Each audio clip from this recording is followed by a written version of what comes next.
Hello everyone, welcome in this class. इस class में हम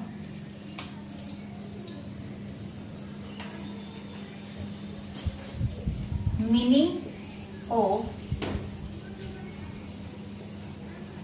गुड्स को स्टडी करेंगे। गुड्स किसे कहते हैं? तो यहाँ पर स्टूडेंट्स, गुड्स से मतलब ऐसी कमोडिटी से है जिसको बिजनेस ने परचेज किया है रीसेल करने के लिए। तो यहाँ पर गुड्स वो ऑल कमोडिटीज होंगी जिनको बिजनेस ने परचेज ही रीसेल करके प्रॉफिट अर्न करने के लिए जो है खरीदा है। यहाँ पर मैं एक एग्जांपल देना चाहूंगी कि अगर कोई क्लॉथ मर्चेंट है, कपड़े का व्यापारी है और वो कपड़ा ही खरीदता है दोबारा बेचने के लिए और उस कपड़े को बेचकर प्रॉफिट अर्न करना चाहता है, तो वो जो क्लॉथ है उस क्लॉथ मर्चेंट के लिए क्या है, एज ए गुड्स ट्रीट किया जाएगा। लेकिन अगर वही क्लॉथ मर्चेंट कोई फर्नीचर खरीदता है या किसी तरह की कोई चेयर खरीदता है, कोई सोफा सेट खरीदता है, तो वो उसके लिए गुड्स ना होकर के एसेट होती है, क्योंकि वो फर्नीचर, वो चेयर्स, वो टेबल उसने यूज करने के लिए परचेज की है, ना कि रीसेल करने के लिए। तो यहाँ पर गुड्स आपके लिए क्लियर हो गया होगा कि गुड्स क्या होता है। अब गुड्स को 5 अकाउंट्स में क्लासिफाई किया गया है। गुड्स जो है वो 5 अकाउंट में बटी हुई है। पहला है परचेज अकाउंट, दूसरा है purchase return account,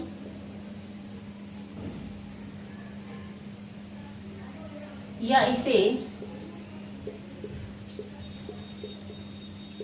return outward account भी बोला जाता है। ये परचेज रिटर्न का ही दूसरा नाम है। इसके बाद जो थर्ड है सेल्स अकाउंट, फोर्थ है सेल्स रिटर्न अकाउंट, या इसका दूसरा नाम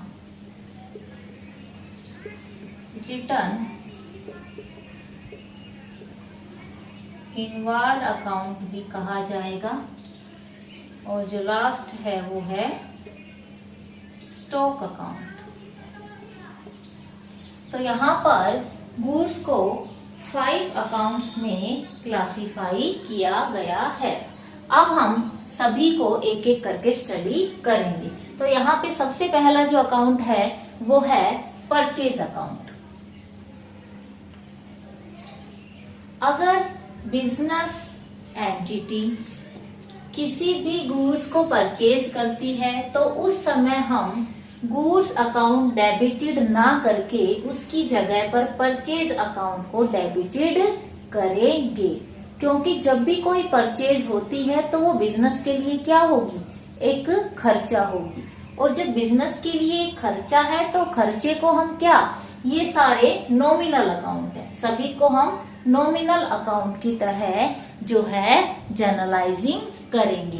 तो यहाँ पर परचेज अकाउंट ऑलवेज डेबिटेड ही होगा, क्योंकि परचेज हमेशा क्या होती है, हमेशा एक एक्सपेंस होती है।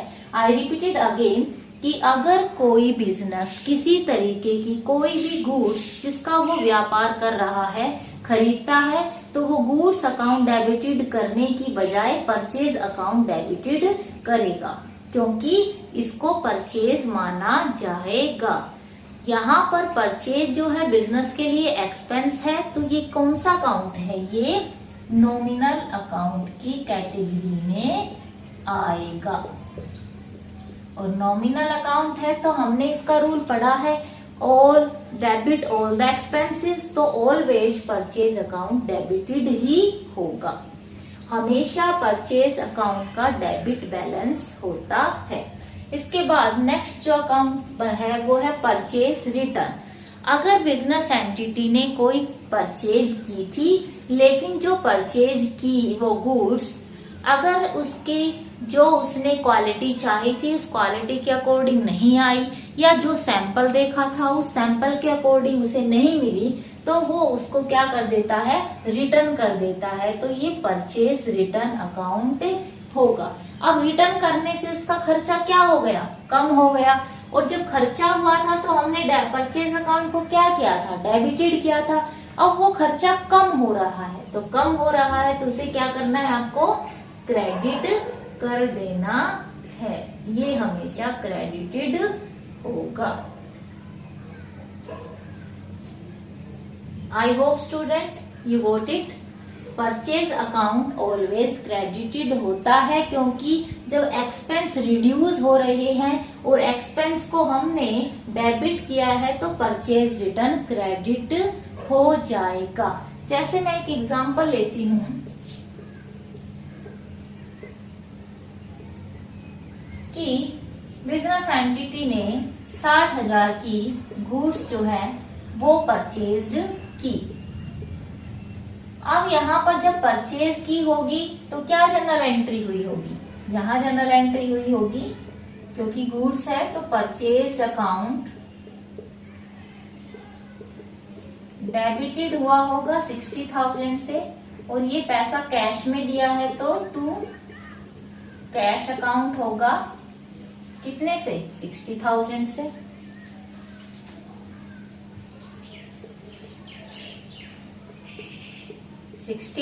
से। अब ये जो गुड्स खरीदी थी इसमें से 10,000 की गुड्स वापस कर दी गई, तो वापस कर दी गई तो क्या हुआ, यहाँ पर ये परचेज कम हो गई कितने से, 10,000 से। तो यहाँ पर इस परचेज को क्या कर दिया जाएगा, परचेज रिटर्न अकाउंट में क्रेडिटेड कर दिया जाएगा। तो ऑलवेज स्टूडेंट ध्यान रखना कि परचेज रिटर्न अकाउंट का हमेशा क्रेडिट बैलेंस होता है। अब बात आती है सेल्स अकाउंट की।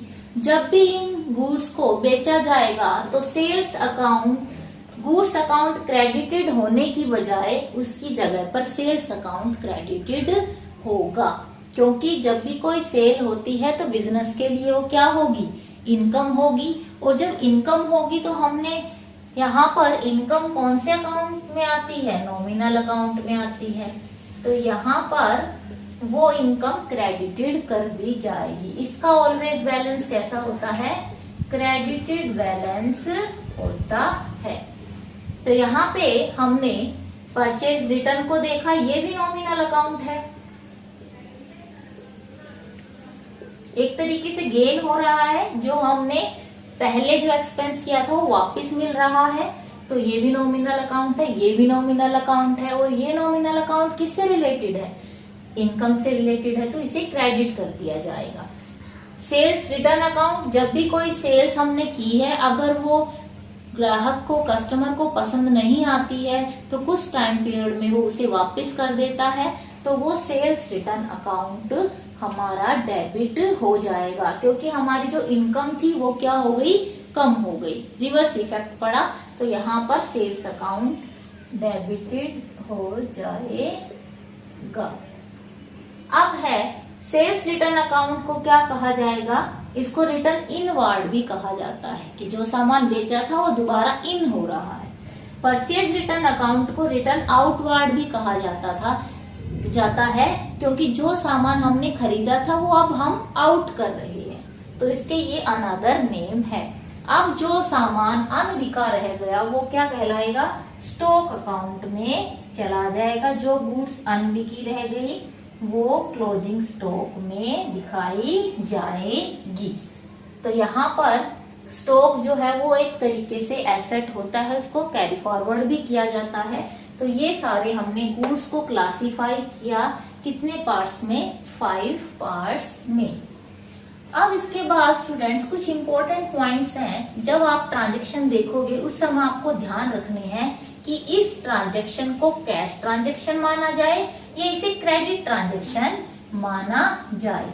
तो यहाँ पर कौन कौन से ऐसे पॉइंट है जिनको ध्यान में रख के आप ट्रांजैक्शन को कैश ट्रांजैक्शन मानोगे या उसे क्रेडिट ट्रांजैक्शन मानोगे। अगर लिखा गया है गुड्स सोल्ड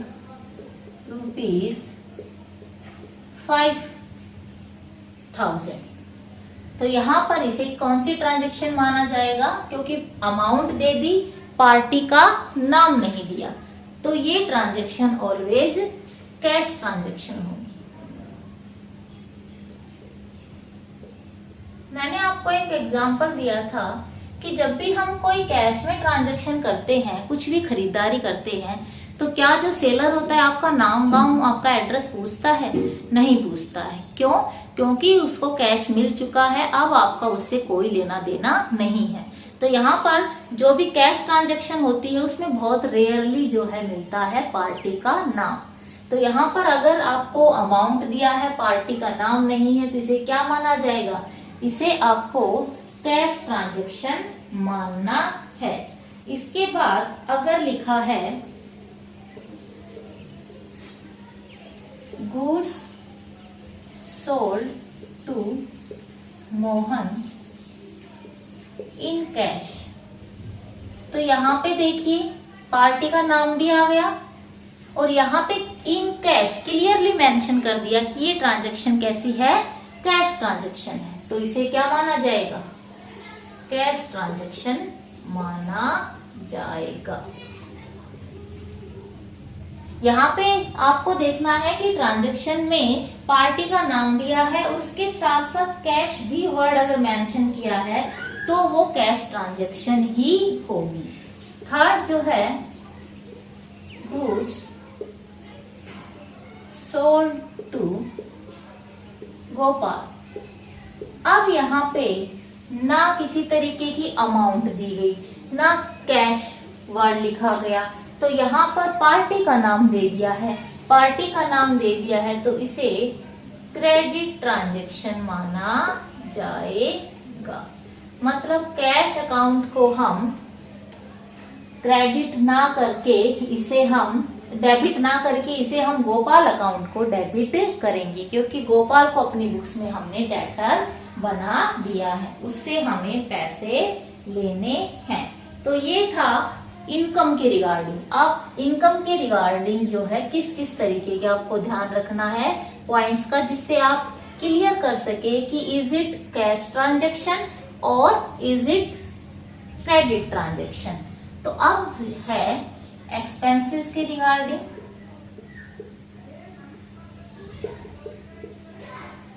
ये था रिगार्डिंग इनकम्स। तो एक्सपेंस के रिगार्डिंग जो आपको बात ध्यान रखनी है कि अगर जो है पार्टी का नाम दिया है और अमाउंट भी दी गई है तो उसे हमेशा कैश ट्रांजैक्शन माना जाएगा। जैसे सैलरी पेड टू सुनीता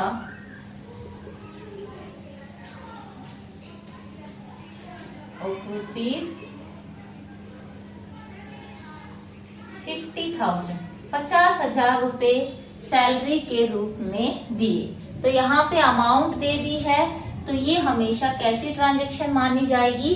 ये ट्रांजैक्शन कैश ट्रांजैक्शन मानी जाएगी।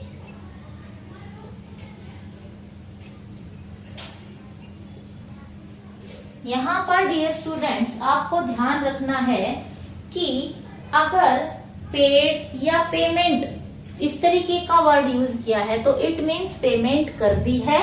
यहाँ पेड टू या मेकिंग पेमेंट, इसका मतलब पैसा अदा कर दिया है, तो ये सब ट्रांजैक्शन कैश ट्रांजैक्शन होंगी। तो आई होप आप अंडरस्टैंड कर गए होंगे, समझ गए होंगे कि किस तरीके से कौन सी ट्रांजैक्शन को कैश ट्रांजैक्शन मानना है, कौन सी ट्रांजैक्शन को आपको क्रेडिट ट्रांजैक्शन मानना है। तो यहाँ पर कई बार स्टूडेंट्स को प्रॉब्लम आती है कि सिर्फ जो है यहाँ पर मेंशन नहीं किया जाता कि ये एक्सपेंस है या इनकम है। तो यहाँ इस केस में अगर क्लियरली मेंशन नहीं किया है तो उसको आपको ऑलवेज एक्सपेंस ट्रीट करना है। तो यहाँ पे इस क्लास में हमने गुड्स का क्लासिफिकेशन पढ़ा। इसके बाद कुछ इम्पोर्टेंट पॉइंट्स देखे जिनको ध्यान में रख के हम ये अंदाजा लगा सकते हैं, ये बता सकते हैं कि ये कैश ट्रांजैक्शन है या क्रेडिट ट्रांजैक्शन है। तो इस क्लास में इतना ही। नेक्स्ट क्लास में हम मिलेंगे नए टॉपिक के साथ। तब तक